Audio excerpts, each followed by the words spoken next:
Namaskar, I Nivesh Dabra welcome you all to ASR classes and I hope you're all doing great. And this is the fifth part of the most important questions of linear equations for class 10. तो चलिए शुरू करते हैं बिना किसी delay के। मैंने आपको बोला था कि मैं इस क्लास में वो क्वेश्चंस लाऊंगा जो हायर कॉम्पिटिटिव लेवल के उसमें आ चुके हैं, बट जो मैंने क्वेश्चंस देखे मतलब मैंने जो चूज़ किए हैं वो थोड़ा सा 10th के लेवल के ही किए ताकि आपको ज़्यादा प्रॉब्लम ना आए। ठीक है, तो क्वेश्चंस इजी है, ऐसा कोई मुश्किल नहीं है जो, क्योंकि लीनियर इक्वेशंस में क्या लगता है आपको बस दो इक्वेशंस बनानी है और फिर उन दो इक्वेशन को आपस में सॉल्व करके आंसर ही निकालना होता है। तो सारे क्वेश्चंस वैसे ही हैं, बट थोड़ा सा लैंग्वेज थोड़ा सा या तो इंग्लिश उसकी अच्छी हो जाती है या वो घुमा फिरा के थोड़ा देता हो, वरना और कुछ नहीं होता। सेम हर क्वेश्चन में वही चीज़ रहती है जो आपने 10th क्लास में पढ़ी है। ठीक है, तो और ये जो क्वेश्चंस मैंने चूज किए ना, इनके बहुत चांसेस हैं कि ऐसे ही क्वेश्चंस आपके एग्जाम में आ सकते हैं। ठीक है, मैं ये नहीं बोलूंगा कि एग्जैक्टली यही क्वेश्चंस आए। जो भी मैं वीडियोस में आपको मोस्ट इंपॉर्टेंट क्वेश्चंस करा रहा हूँ वो ये नहीं है कि वो एग्जैक्टली आपके क्वेश्चन पेपर में आ जाएंगे, बट उनके टाइप के क्वेश्चन, जैसे मैंने लीनियर इक्वेशंस में इतनी सारी वर्ड प्रॉब्लम्स कराई हैं, तो क्या है मैंने हर टाइप का क्वेश्चन मैंने उस पर पिक किया है ताकि एग्जाम में कोई भी क्वेश्चन आए तो वो आपने पहले से ही उसकी जो लैंग्वेज हो पहले से रीड कर रखी हो, पढ़ी हुई हो, उसके ऊपर क्वेश्चंस आपने कर रखे हो, तो आप इजीली एग्जाम में भी क्या कर पाओगे, उस क्वेश्चन को सॉल्व कर पाओगे। मैंने ऐसा पूरी वीडियोस में वो बनाया है। ठीक है, तो वैसे यहाँ पे मैंने चूज किया है। तो चलिए पहला क्वेश्चन पढ़ते हैं, क्या बोल रहा है। Points A and B are 60 kilometre apart, bus starts from A and in the bus from B at the same time. If they go in the same direction they meet in 6 hours, and if they go in opposite directions they meet in 2 hours. The speed of the bus with the greater velocity is, तो उसने पूछा है कि जो greater velocity वाली बस है ना उसकी हमें velocity बतानी है कितनी होगी। ठीक है, तो चलिए देखते हैं।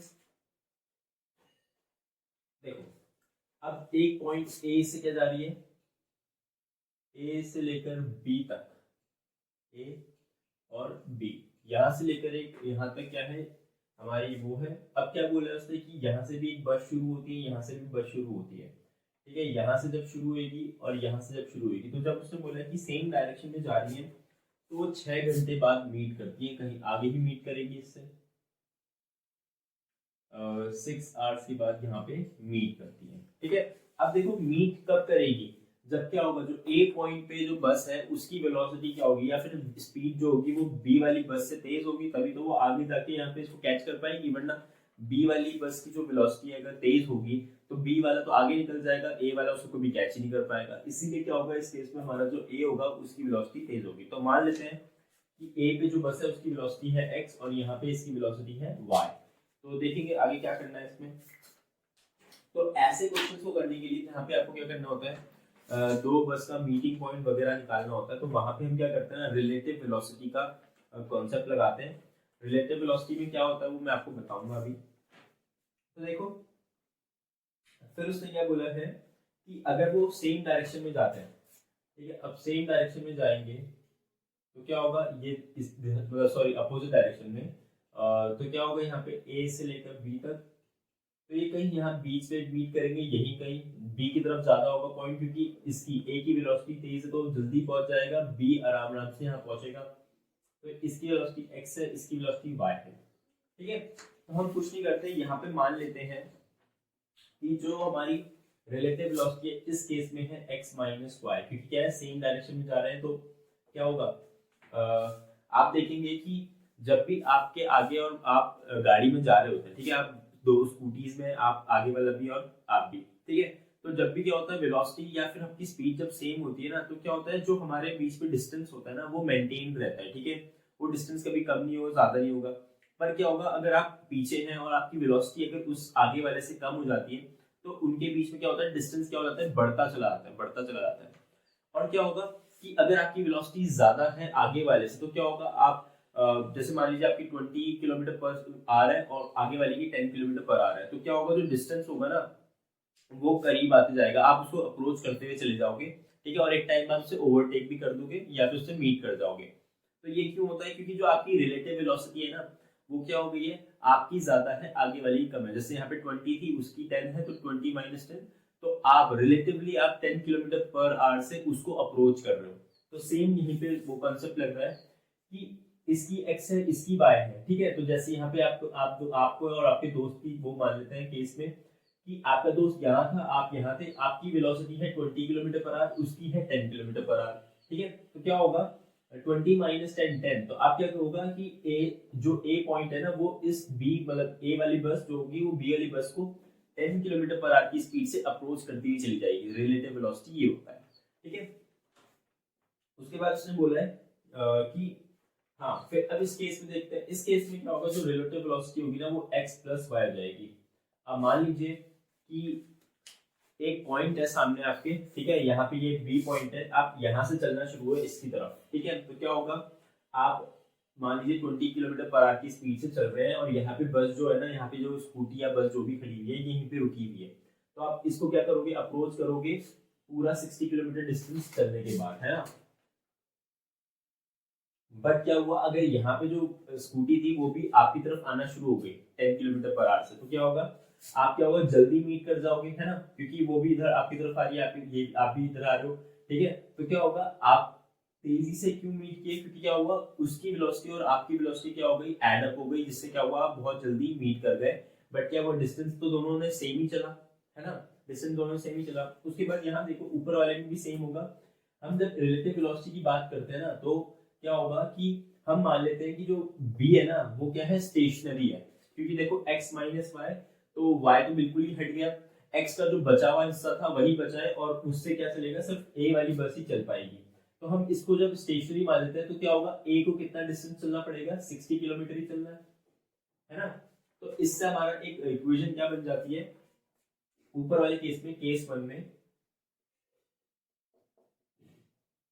कि 60 अपॉन x माइनस वाई, मतलब distance upon speed is equal to time होता है, और टाइम कितना दे रखा है, 6 आवर्स, ठीक है, 6 आवर्स दे रखा है। तो ये कट जाएगा इसे 10 टाइम्स, तो x माइनस वाई आपका इक्वल टू है 10 के। तो ये पहली इक्वेशन हो गई। फिर केस 2, केस 2 में क्या होगा, 60 ही डिस्टेंस चल रहा है दोनों, और कितनी स्पीड से, x प्लस वाई की स्पीड से, इज इक्वल्स टू में आ जाएगा आपका, कितने घंटे में मिल रहे हैं लोग, 2 आवर्स में। तो 2 घंटे यहाँ पे हो गए, तो इसको काट के 30 हो जाएगा, तो ये आएगा x plus Y is equals to 30। तो यहाँ पे जो रिलेटिव स्पीड का कॉन्सेप्ट था ना वो समझना जरूरी था, और ऐसे क्वेश्चन जब भी आएंगे, जब आपको क्या करना है, दो चीजों को सेम डायरेक्शन में चलाना है या दो चीजों को अपोजिट डायरेक्शन में चलाना है, तो हमेशा क्या लगेगा, रिलेटिव स्पीड का कॉन्सेप्ट, ठीक है। तो ये हमारी सेकेंड इक्वेशन हुई। अब इन दोनों इक्वेशन को सॉल्व करना तो कोई महाभारत है नहीं। x minus Y is equals to 10, x plus Y is equals to 30, add कर देंगे तो y से y cancel, 2y will be equal to x equals to आ जाएगा आपके 40 के, तो x इक्वल्स टू आ जाएगा 20 के। वाह, जो मैंने ऐसी तुक्के में बोल दिया था 20, वो उसकी सच में 20 निकली, ठीक है। तो अब इसको क्या करेंगे, इस यहाँ पे पुट करेंगे, तो 20 plus y is equals to 30 और y इज इक्वल्स टू आ जाएगा 10 किलोमीटर पर आवर। तो जैसे मैंने आपके और आपके दोस्त का केस लिया था 20 किलोमीटर पर आवर और 10 किलोमीटर पर आवर, तो सेम वो वैसी आ गई। मुझे नहीं पता था ऐसा आएगा, क्योंकि मेरे को आंसर मैंने देखा नहीं था पहले, तो इसीलिए चलिए आप ये नोट कर सकते हैं, उसके बाद हम आगे बढ़ेंगे। तो चलिए नेक्स्ट क्वेश्चन देखते हैं। The monthly incomes of A and B are in the ratio 4:3. Each of them saves rupees 600. If the ratio of their expenditures is 3:2, then the monthly income of A is, ठीक है। अब देखो ये वाला question करने के लिए आपको ये पता होना चाहिए कि income minus expenditure is equal to क्या होता है, सेविंग, ठीक है। ये आपको याद रहना चाहिए, वरना इस क्वेश्चन के आप वो नहीं बना पाओगे, जो इक्वेशन होगी वो नहीं बना पाओगे। तो हम मान लेते हैं कि जो हमारी मंथली इनकम्स है ना वो है, अब 4:3 के रेशियो में दे रखा है, तो 4x A की हो गई और 3x B की मंथली वो हो गई इनकम, ठीक है। उसने बोला है फिर कि ratio of expenditures, ratio of expenditure दे रखा है, ये इनकम का रेशियो, ये एक्सपेंडिचर का रेशियो, तो वो दे रखा है 3:2। तो हम मान लेते हैं कि 3y और 2y इनका क्या है, एक्सपेंडिचर, ठीक है। तो इससे एक इक्वेशन बन जाएगी कि 4x माइनस 3y, ठीक है। Income minus expenditure is equals to क्या है हमारी सेविंग। तो उसने मंथली सेविंग दे रखी है दोनों की कि दोनों की 600 रुपए है, दोनों मिल एग्जैक्टली 600 ही बचाते हैं। ठीक है, और इसकी देखेंगे तो 3x minus 2y is equals to 600। तो जैसे ये होगा आप बहुत इजीली सॉल्व कर पाएंगे इस क्वेश्चन को, तो ज़्यादा डिफिकल्ट नहीं था, बट मैंने कहा एक्सपेंडिचर और इनकम वगैरह वाले क्वेश्चन मैंने ज़्यादा देखे नहीं है एनसीईआरटी वगैरह में, तो डाल देता हूँ। ठीक है, तो यहाँ पे क्या करेंगे, किसी एक को अगर हमें एलिमिनेट करना है तो हम क्या करते हैं, इसको ही एलिमिनेट करते हैं। तो देखते हैं क्या होगा, मल्टीप्लाई करेंगे अगर 2 से, तो ये आएगा 8x minus 6y is equals to 1200, और नीचे वाले को यहाँ पे इक्वल बनाना है तो 6 बनाने के लिए 3 से मल्टीप्लाई करना पड़ेगा, तो 9x minus 6y is equals to 318 हो जाएगा ये। अब क्या करेंगे, माइनस करेंगे तो माइनस प्लस माइनस, ठीक है, तो ये तो कैंसिल हो जाएगा, तो बचेगा क्या, ये minus of x is equals to, यहाँ पे बचेगा माइनस ऑफ 600, तो कैंसिल हो गया, तो x की वैल्यू आई है आपकी 600 और y की वैल्यू आप निकाल सकते हो यहाँ पे किसी में एक में पुट करके, तो यहाँ पे पुट करूंगा तो 3 6 1800 हो जाएगा, minus 2y is equals to 600, तो 2y इज इक्वल्स टू हो जाएगा 1200 और y इज इक्वल्स टू हो जाएगा 600, तो y भी आपका 600 आ रहा है, वाह।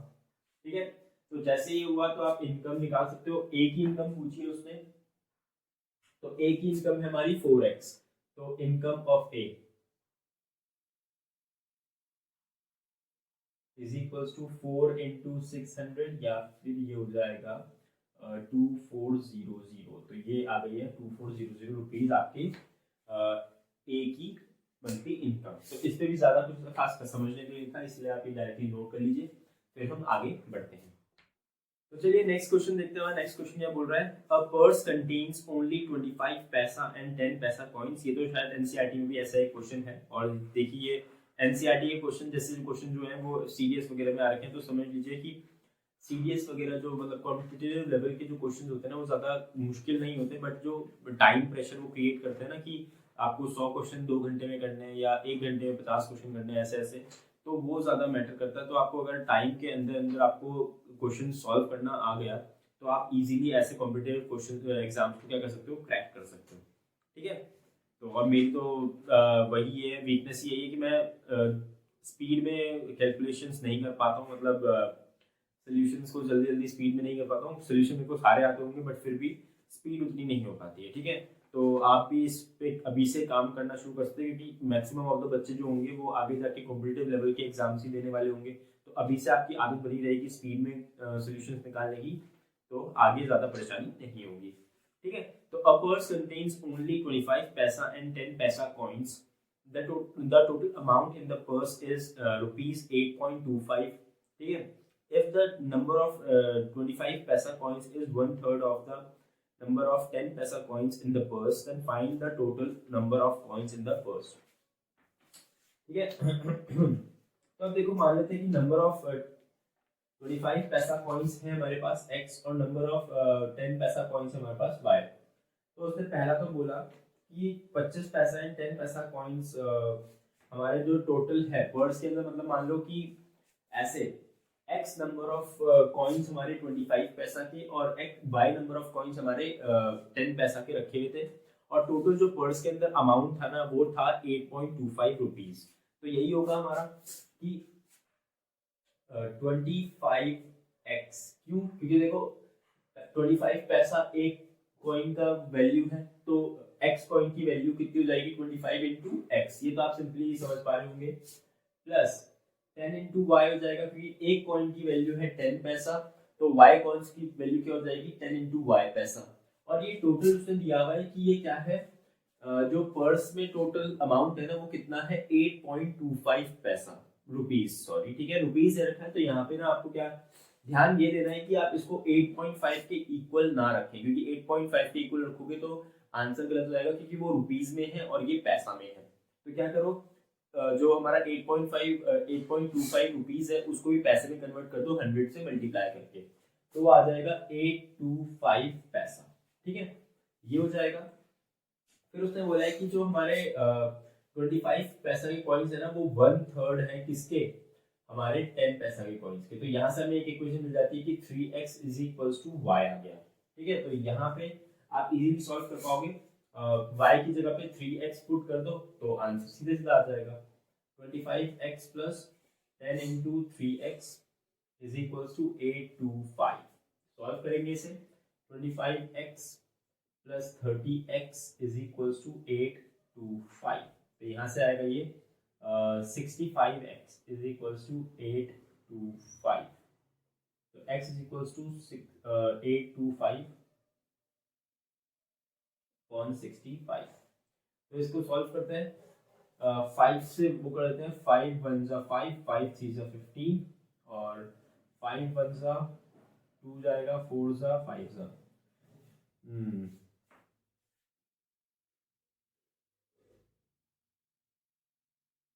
145 ज़्यादा मुझे पता है कि 13 टेबल में नहीं आता, तो ये ऐसा तो नहीं आना चाहिए। x की वैल्यू तो होल नंबर्स में आनी चाहिए। यहाँ पे क्या गड़बड़ है,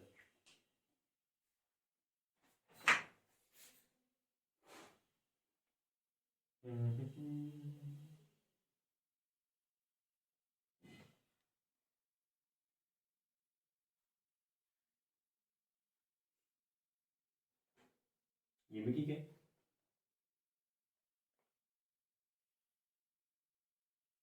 अच्छा ओके, तो यहाँ पे मिस्टेक हुई है। तो देखिए यहाँ पे कैलकुलेशन मिस्टेक काफ़ी हो सकती है, इसलिए आप भी ध्यान रखें। यहाँ पे 55 आना था, इसको ऐड करके, मेरी गलती है वो। तो यहाँ पे चेंज होके हो जाएगा 825 अपॉन 55। ठीक है, तो ये हो जाएगा 11 टाइम्स, ये हो जाएगा 145 टाइम्स, 145 टाइम्स ही होगा 3। हाँ ये भी गलत किया मैंने। 1 टाइम होगा तो ये 30 आएगा, तो 6 टाइम्स हो जाएगा, 2 उधर जाएगा तो 5 टाइम्स। तो ये आएगा 11 1 जा 11 और 11 5 जा, तो x की वैल्यू आई है आपकी 15। तो यहाँ पे जो मैंने कैलकुलेशन मिस्टेक की है वो आप मत दोहराना, ठीक है ना। ये कई बार हो जाता है, तो बार बार आप क्या करना, रिपीटेडली अपने क्वेश्चन को चेक करते रहना कि कहीं पे आप कैलकुलेशन मिस्टेक ना कर रहे हो। ठीक है, तो जैसे 15 आया तो यहाँ पे अगर हम y की वैल्यू निकालेंगे तो y is equals to 3 into 15 होगा और y हो जाएगा आपका 45। तो नंबर ऑफ 25 पैसा कॉइन्स है 15 और नंबर ऑफ 10 पैसा कॉइन्स है 45। तो ये आपका आंसर आ गया है, तो इसे नोट कर लीजिए। तो चलिए नेक्स्ट क्वेश्चन देखते हैं क्या बोल रहा है। If from twice the greater of the two numbers 20 is subtracted, the result is the other number. If from twice the smaller number 5 is subtracted, the result is the first number. Find the numbers. ठीक है, तो ये ऐसा question कुछ मुश्किल नहीं है, but इसकी जो लैंग्वेज है ना वो अच्छी आ रखी है, इसलिए मैंने इस क्वेश्चन को चूज किया। ठीक है, तो ये लैंग्वेज आप एक बार यहाँ पे रीड कर लीजिएगा और फिर मैं यहाँ पे आंसर करवाता हूँ। तो उसने बोला है कि if from twice the greater number, तो मान लेते हैं हमारे दो नंबर्स हैं x और y, तो मान लेते हैं कि x हमारा ग्रेटर नंबर है। तो उसने बोला है कि ग्रेटर नंबर के ट्वाइस से 2x से माइनस करना है, 20 इज सब्ट्रैक्टेड, तो -20 ये इक्वल टू हो जाता है अदर नंबर के, y के इक्वल हो जाता है। तो यहाँ से आपकी इक्वेशन बनती है 2x minus Y is equal to 20। ठीक है, ये फर्स्ट इक्वेशन हो गई। फिर नेक्स्ट देखते हैं क्या बोल रहा है कि if from twice the smaller number, अब क्या करना है हमें, स्मॉलर नंबर का ट्वाइस करना है। उसमें क्या किया हमने, 5 सब्ट्रैक्ट किया। ठीक है, -5 किया, ये हो जाएगा इक्वल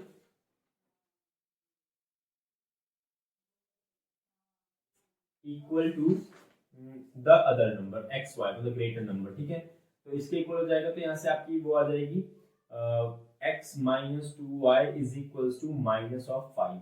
तो ये आ जाएगा सेकेंड इक्वेशन। ठीक है, ये सेकेंड इक्वेशन आई है, इसको सॉल्व करते हैं फिर।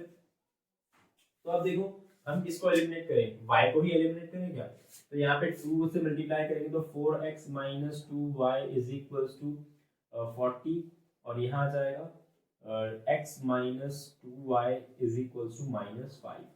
तो इसमें सब्ट्रैक्ट करेंगे तो माइनस प्लस हो जाएगा, ये माइनस प्लस हो जाएगा, दोनों ये तो हो जाएगा पूरा कैंसिल। ये बन जाएगा आपका 3x इज इक्वल टू 45 और यहाँ से x इज इक्वल टू आ जाएगा 1 एंड 15। ठीक है, तो ये आया, x की वैल्यू 15 आ चुकी है, y की वैल्यू आप निकाल सकते हैं यहाँ से। तो यहाँ पे 15 पुट करके -2y इज इक्वल टू -5 तो 2y इक्वल्स टू 20 आ जाएगा, y इक्वल्स टू 10 आ जाएगा। ठीक है, तो ये आपका आंसर आ चुका है, x की वैल्यू 15, y की वैल्यू 10। ठीक है, तो ये दो नंबर्स है जिनमें हमारा जो लैंग्वेज है वो लग रही थी। ठीक है, तो चलिए आप ये भी नोट कर लीजिए, फिर हम आगे बढ़ते हैं। तो चलिए देखते हैं हमारा नेक्स्ट क्वेश्चन क्या बोल रहा है। If 3 times the larger of two numbers is divided by the smaller number, the quotient and the remainder each is equal to 6. If 5 times the smaller is divided by the larger, the quotient is 2 and the remainder is 3. Find the numbers. तो ये काफ़ी अच्छा question है और मैंने आज तक ये एनसीईआरटी वगैरह या आर डी शर्मा वगैरह जितनी भी 10th की किताबें होती है उसमें नहीं देखा है, तो इसीलिए ये क्वेश्चन तो आप ढंग से प्रैक्टिस कर लेना और उसको स्टार मार्क कर लेना। ठीक है, क्योंकि ऐसा क्वेश्चन आपके कभी आया नहीं है, तो बहुत चांसेस रहते हैं जो नए टाइप के क्वेश्चन होते हैं वो एग्जाम में आ सकते हैं। ठीक है ना, तो चलिए फिर शुरू करते हैं इसे। तो यहाँ पे आपको क्वेश्चन सॉल्व करने के लिए ना आपको एक चीज की मदद लेनी पड़ेगी जो आपने अभी अपने 10th क्लास में पढ़ा है, और वो क्या है आपका यूक्लिड्स डिवीजन लेमा। क्या बोलता है कि a is equals to bq plus r, या फिर ये आपने बचपन में पढ़ा है कि dividend is equals to divisor into quotient plus remainder। यहाँ पे ये यूज करेंगे तो आप इजीली क्या कर पाएंगे, हमारे जो इक्वेशंस है उनको बना पाएंगे। ठीक है, तो समझ आ गया होगा आपको, ये वाली चीज यूज करनी है। अब तो मुझे लगता है कि ज्यादातर बच्चे इस क्वेश्चन को कर पाएंगे। तो देख लेते हैं, if 3 times the larger of the two numbers, तो मान लेते हैं x और y है, x larger number, y smaller number। if 3 times, so 3 times of x is divided by the smaller number, तो अगर हम 3x को डिवाइड करेंगे स्मॉलर नंबर से, तो जो क्वोशिएंट आता है वो आता है 6 प्लस रिमाइंडर आता है दोबारा 6। तो उसने कुछ ऐसा बोला है। ठीक है, मैं दोबारा रीड करता हूँ, divided by the smaller number the quotient and the remainder each is equal to 6। तो हमने क्या कर दिया, ऐसे यूक्लिड डिवीजन लेमा में रख दिया, तो उससे हमारा ये इक्वेशन बन गई। तो 3 कॉमन ले लेंगे तो x is equals to 2y plus 2 हो जाएगा। तो यहाँ से रहेगा x minus 2y is equals to 2। ये फर्स्ट इक्वेशन आपकी बन जाती है इससे। फिर उसने बोला if 5 times the smaller number, ठीक है, 5 times the smaller number is divided by the larger number, the quotient is 2 and the remainder is 3, तो 2y plus 3। तो देखो उसने बोला है कि अगर 5 times the larger smaller number, रुको हाँ, यहाँ पे ये होना है 5 times the smaller number is divided by 2 times the, sorry आप देखो यहाँ पे क्या हुआ है कि उसने बोला कि 5 टाइम्स द स्मॉलर नंबर जब डिवाइड होता है हमारी लार्जर नंबर से, तो क्वेश्चन क्या आता है हमारा 2 और रिमाइंडर क्या आता है 3। तो ये उसने बोला है, तो यहाँ से भी आपकी इक्वेशन बन गई है, तो आप इजीली इस इक्वेशन को सॉल्व कर पाएंगे। तो ये हो जाएगा 2x minus 5y is equals to minus 3।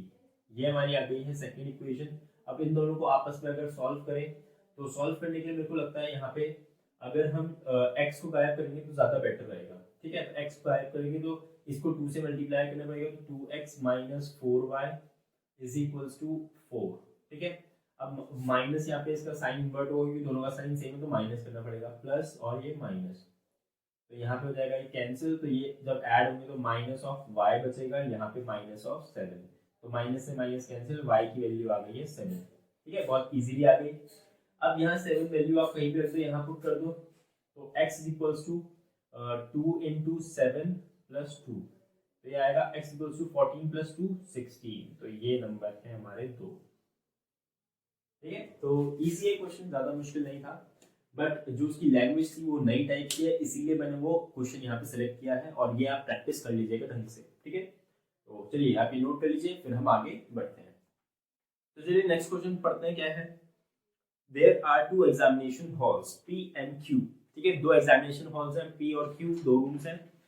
If 10 students from P are sent to Q, मतलब कि क्या किया, P से 10 बच्चे उठाए और Q में भेज दिए, तो क्या हो गया कि जो नंबर ऑफ स्टूडेंट्स हो गए हैं वो इक्वल हो गए P और Q में।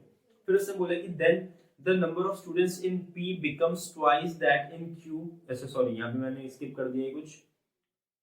If 20 students are sent from Q to P, मतलब Q से अगर P पे 20 स्टूडेंट्स भेज दिए जाएं, तो क्या होगा, जो number of students in P है वो ट्वाइस हो जाएगा इन क्यू से। ठीक है, तो इसको सॉल्व करते हैं। कुछ ज़्यादा मुश्किल क्वेश्चन नहीं है, एग्जामिनेशन हॉल वाला तो मेरे को लगा भाई सेम की लैंग्वेज चेंज हो रही है तो इसलिए करवा देना चाहिए।